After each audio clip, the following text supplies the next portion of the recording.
Time travel यानी कि समय यात्रा, इसके बारे में आपने बुक्स, सोशल मीडिया और वीडियोस में सुना ही होगा। पर इस वीडियो में मैं टाइम ट्रैवल के बारे में आपको पूरी क्लैरिटी के साथ बताऊंगा। इस वीडियो के लिए मैंने बहुत रिसर्च की है। मैं दावे के साथ कह सकता हूँ कि टाइम ट्रैवल के बारे में आपको इससे ज्यादा नॉलेजेबल वीडियो पूरे YouTube पर नहीं मिलेगी। अगर किसी को नहीं पता कि टाइम ट्रैवल क्या होता है तो मैं आपको बता दूं कि टाइम में आगे जाने वाले या पीछे जाने वाले को टाइम ट्रैवलर कहते हैं। टाइम ट्रैवल कैसे संभव है, चलो मैं आपको बताता हूँ। पहले समय यात्रा को लोग साइंस फ्रिक्शन मानते थे, पर तब सब कुछ बदल गया जब आइंस्टाइन ने 1915 को जर्नल थ्योरी ऑफ रिलेटिविटी को सामने लाए।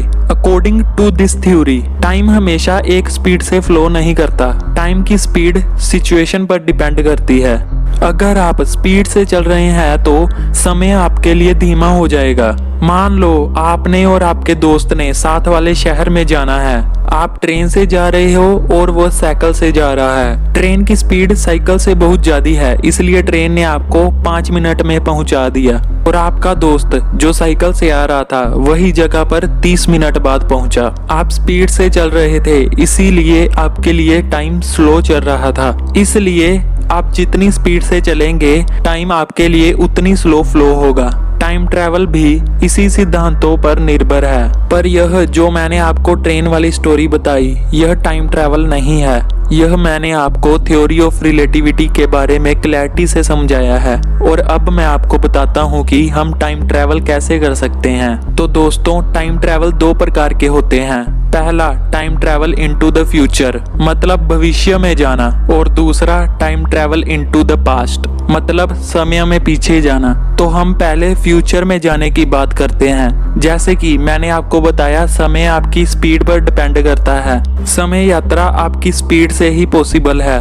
और ऐसे ही टाइम ट्रैवल का एक छोटा सा एक्सपेरिमेंट सच में हुआ था। और यह एक्सपेरिमेंट अक्टूबर 1971 में हुआ था। और इस एक्सपेरिमेंट का नाम हैफेल-केटिंग एक्सपेरिमेंट रखा। एस्ट्रोनॉमर रिचर्ड केटिंग ने 2 क्लॉक लिए और उनका टाइम सेम कर दिया। और एक क्लॉक वह अपनी रिसर्च टीम के पास रख गए और एक क्लॉक अपने रॉकेट में रख ली। और उस रॉकेट से उन्होंने 900 किलोमीटर पर आवर की स्पीड से धरती के 2 चक्कर लगाए और फिर वापस USA में अपनी लैब में पहुंचे। और उसके बाद जो सामने आया, उसने टाइम ट्रैवल के रहस्य से पर्दा उठा दिया। वह क्लॉक जो वह अपने साथ लेकर गया था, वह धरती वाली क्लॉक से 10 लाख नैनोसेकंड पीछे थी। अगर मैं आपको प्रैक्टिकली बताऊं तो समझो, जब उसने उड़ान भरी तो उन दोनों क्लॉक्स पर 2 घंटे 20 मिनट और 10 करोड़ 10 लाख नैनोसेकंड बज रहे थे। और जब वह 2 घंटे के बाद वापस आया तो अर्थ की घड़ी में तो नॉर्मली 4:20 और 10 करोड़ 10 लाख नैनोसेकंड बज रहे थे। पर रॉकेट वाली घड़ी में 4:20 और 10 करोड़ नैनोसेकंड बज रहे थे। मतलब रॉकेट वाली घड़ी अर्थ वाली घड़ी से 10 लाख नैनोसेकंड पीछे चल रही थी। और अब कुछ लोग कमेंट में कहेंगे कि सिर्फ 10 लाख नैनोसेकंड का ही तो फर्क है, यह वैसे ही इधर उधर हो गए होंगे। पर मैं आपको बता दूं, जिस घड़ी से उन्होंने यह एक्सपेरिमेंट किया वह एटॉमिक क्लॉक थी। और इस दुनिया में अगर कोई बिल्कुल सटीक चीज है तो वह एटॉमिक क्लॉक है। एटॉमिक क्लॉक 1 सेकंड के करोड़वें हिस्से को भी मेजर करती है। तो इन सब बातों से यह तो मालूम हो गया था कि time travel into future possible है। पर यह तो सिर्फ एक छोटा सा एक्सपेरिमेंट था जो सिर्फ उसे 10 लाख नैनोसेकंड आगे ले गया। तो अब मैं आपको बताता हूँ, अगर आपने फ्यूचर में कई साल आगे जाना हो तो वह कैसे पॉसिबल है। इस प्रोसेस को करने के लिए हमें अपनी स्पीड को और बढ़ाना होगा, क्योंकि जिस स्पेसशिप में यह एक्सपेरिमेंट हुआ था वह 900 किलोमीटर पर आवर की स्पीड से ट्रैवल कर रही थी, जो कि टाइम ट्रैवल के लिए बहुत कम स्पीड है। इस पूरे यूनिवर्स की एक स्पीड लिमिट है जो कि है 2,99,792 किलोमीटर पर सेकंड। आप इस स्पीड से तेज ट्रैवल नहीं कर सकते। हमारा यूनिवर्स आपको इस स्पीड से तेज ट्रैवल करने की अनुमति नहीं देता। और मैं आपको बता दूं, यह स्पीड लाइट की स्पीड है। मान लो कि हमने ऐसी एडवांस मशीन बना ली जो स्पीड ऑफ लाइट को पार तो नहीं कर सकती, पर लाइट की स्पीड से 99% तेज चलती हो, तो अगर आप उस स्पेसशिप में 3 साल बिताकर धरती पर वापस आए तो आपको पता चलेगा कि धरती पर 900 साल बीत गए हैं। अब आप तो नॉर्मली 3 साल बिता कर आए हैं, पर धरती पर 900 साल कैसे बीत गए? वह इसलिए क्योंकि आप लाइट की स्पीड से ट्रेवल कर रहे थे, इसलिए आपके लिए टाइम स्लो चल रहा था।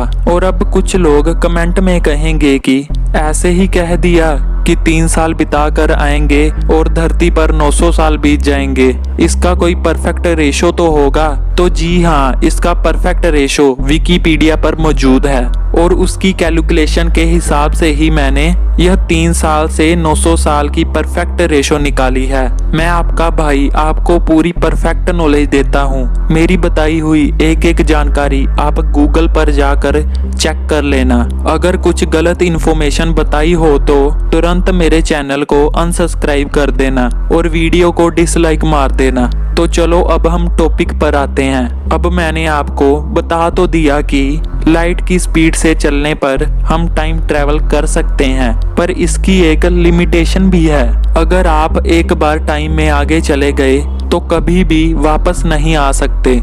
और वैसे भी अभी तक लाइट की स्पीड से चलने वाली ऐसी एडवांस मशीन बन तो नहीं पाई, और अगर समझ लो बन भी गई तो इसको चलाने के लिए कोई जबरदस्त एनर्जी चाहिए, और उस एनर्जी का नाम नेगेटिव एनर्जी है। पर नेगेटिव एनर्जी भी अभी तक थ्योरियों में ही फाउंडेड है। तो अभी तक तो हम कह सकते हैं कि टाइम ट्रैवल अब के लिए पॉसिबल नहीं है, पर इम्पॉसिबल भी नहीं है। चलो अब थोड़ी सी बात हम टाइम ट्रैवल इनटू पास्ट की भी कर लेते हैं। पास्ट यानी भूतकाल। पास्ट में जाना तो फ्यूचर में जाने से भी ज्यादा टिपिकल है। फ्यूचर के लिए तो हमें पता है कि अगर हम लाइट की स्पीड से ट्रैवल करें तो हम फ्यूचर में जा सकते हैं, और यह साइंटिस्टों के द्वारा प्रूफ भी हो चुका है। पर पास्ट में जाने के लिए स्पीड ऑफ लाइट वगैरह की जरूरत नहीं है। पास्ट में जाने के लिए हमें वर्म होल को ओपन करना होगा।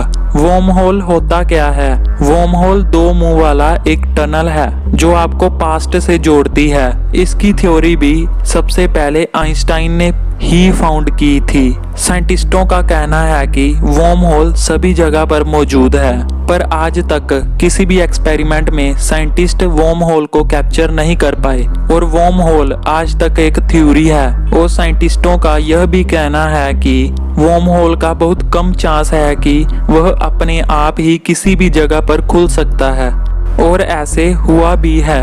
ऐसे कई इंसिडेंट हुए हैं जिसमें पता चलता है कि वर्म होल ओपन हुआ था, पर यह बहुत कम समय के लिए ओपन हुआ था, और बहुत कम समय में वर्म होल ओपन होने को टाइम स्लिप भी कहते हैं। और अगली वीडियो में मैं टाइम स्लिप की हुई असली घटनाओं के बारे में बताऊंगा।